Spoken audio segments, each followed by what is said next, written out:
Assalamualaikum warahmatullahi wabarakatuh dan selamat sejahtera. Ya, jom belajar bersama saya untuk kita sama-sama membincangkan teknik menjawab soalan SPM Biologi Kertas 2 dengan betul dan tepat. Ya.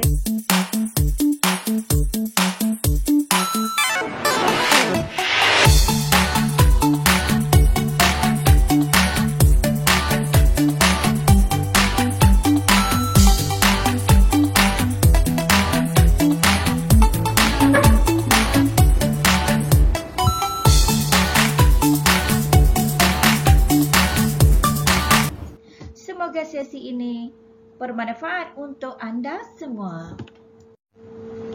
Bagaimana nak skor A Bio? Anda nak skor A Bio? Tentunya tidak, bukan? Anda mesti skor A+.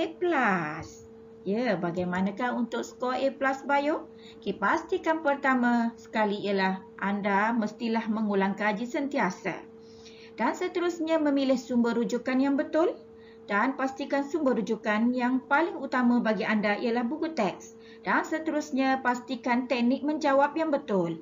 Dan skor bahagian B dengan markah melebihi 15/20. Dan sudah pasti anda mesti menguasai semua topik.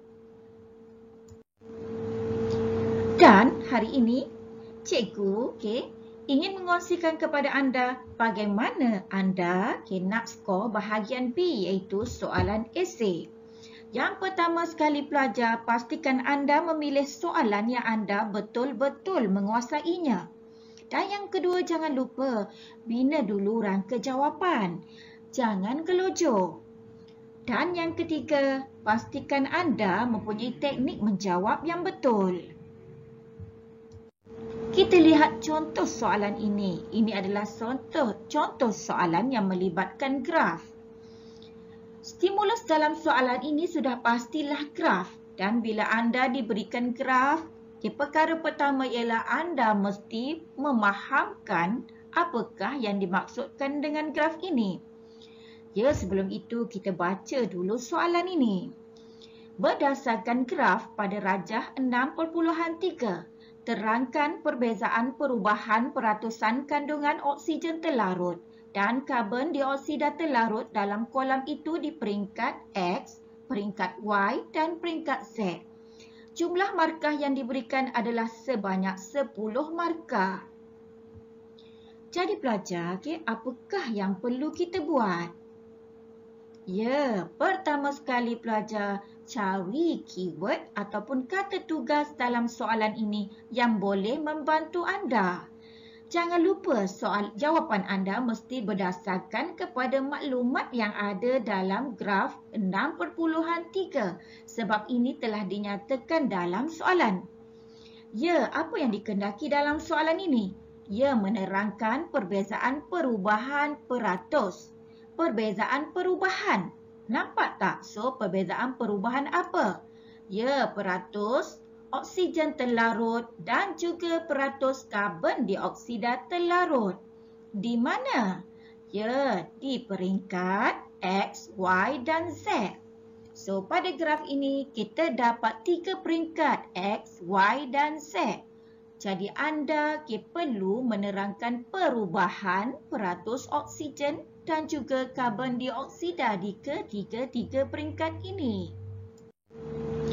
So, tindakan yang perlu anda ambil. Pertama, bahagikan kelok graf anda kepada 3 bahagian. Seperti mana yang dikehendaki oleh soalan, iaitu bahagian X, bahagian Y dan bahagian Z. Kedua, penerangan anda mestilah melibatkan pemboleh ubah dimanipulasi dan pemboleh ubah bergerak balas. Kedua-dua pemboleh ubah ini anda boleh dapat dari graf. Ya pelajar, ini graf yang telah diberikan tadi. Jadi kita ada kelok yang pertama iaitu di peringkat X. Kemudian kita ada pula peringkat Y. Nampak tak? Tapi di peringkat Y ni hati-hati, kita ada 2 kelok. Dan seterusnya di peringkat Z. Dan seterusnya pelajar kenal pasti apakah yang diwakili oleh peratusan dan juga yang diwakili oleh masa. Ya, okey, anda kena tentukan satu persatu. Okey, jom cikgu tunjukkan bagaimana. Kita lihat dulu peringkat yang pertama. Cikgu ambil dulu pada peringkat X. Cikgu keluarkan graf ini untuk peringkat X sahaja dulu. Jadi kita lihat, perkara pertama yang perlu kita lihat di sini ialah peratusan. Ini adalah pemboleh ubah bergerak balas. Kemudian kita ada pula masa. Masa pada peringkat X ialah antara 0000 ataupun pukul 12 pagi hingga 0600 ataupun pukul 6 pagi.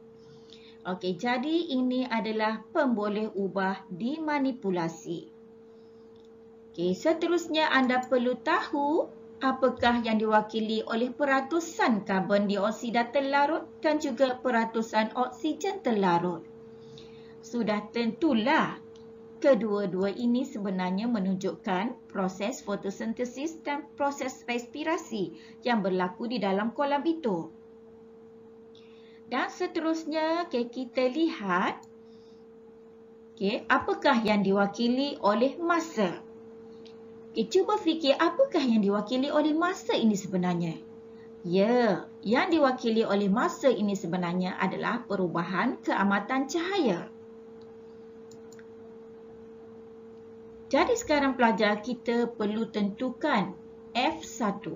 Sebenarnya daripada peringkat X ini, kita sudah boleh nyatakan F1. Maknanya peringkat X ini adalah F1. Ataupun fakta pertama. Jadi fakta pertama sebenarnya kita boleh dapat daripada graf. Bagaimanakah untuk mendapatkan fakta pertama daripada graf? Sangat mudah. Anda cuma perlu menggabungkan pemboleh ubah dimanipulasi dan pemboleh ubah bergerak balas. Di sini telah diberikan pemboleh ubah bergerak balas ialah peratusan karbon dioksida terlarut dan oksigen terlarut.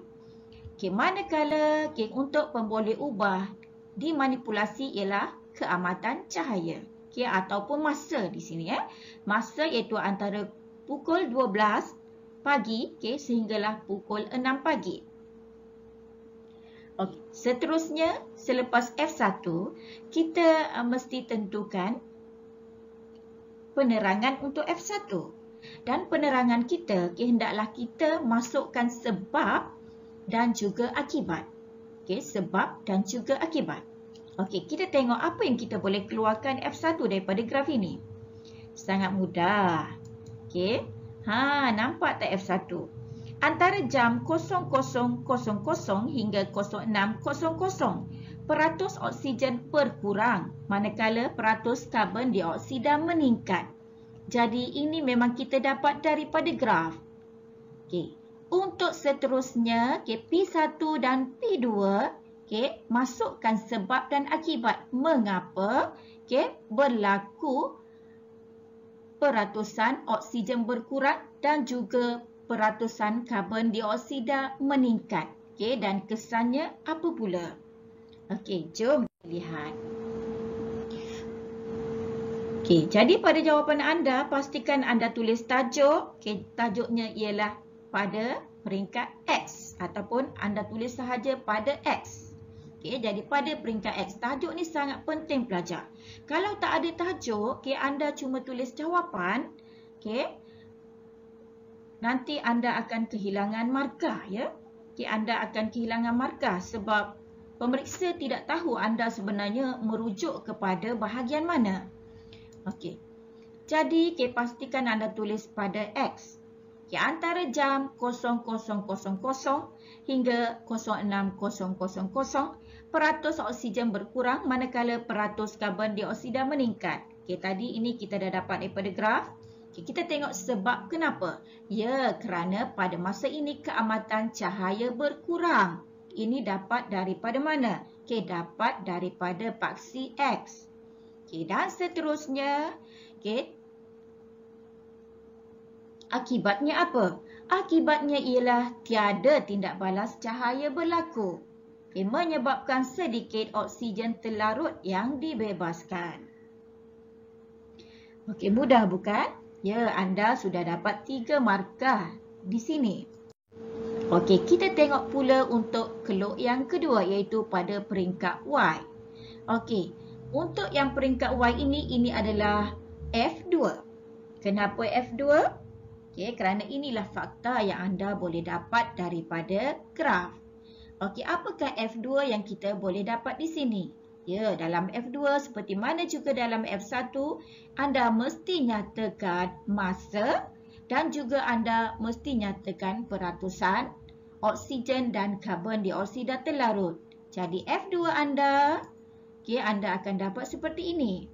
Antara jam 06.00 hingga 12.00, peratus oksigen meningkat, peratus karbon dioksida menurun.